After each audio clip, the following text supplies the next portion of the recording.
Sen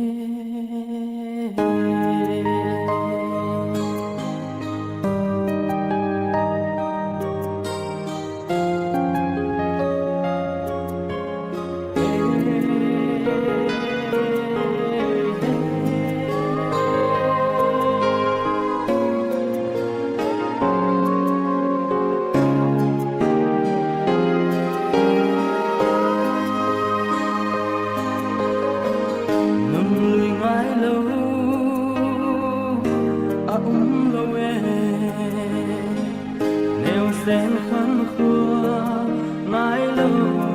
ấm lâu lùi ghé la lung heo lâu lâu lung hé lên xin lại loạn hi loạn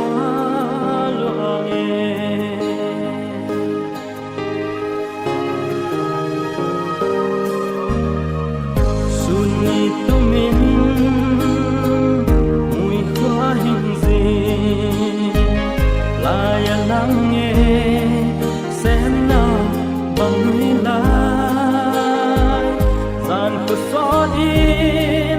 mãi mình cất xin thấy lâu tay khúc và đông những dòng kiên nằm hình ghẹo in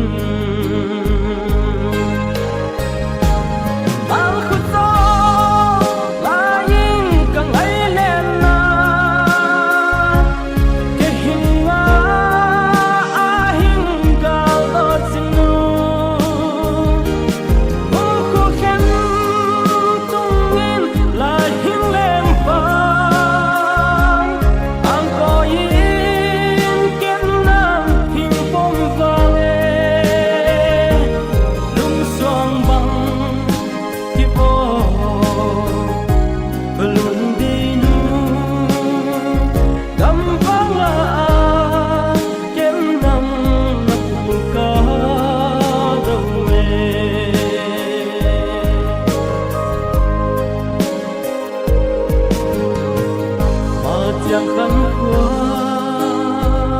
qua mấy hình ngã lại hun tôm nồng khát bé cây dòng gắn thế của anh ngấp thu đầu hi hai bóng ngã la tiếng nghe đòn bằng tua ni bình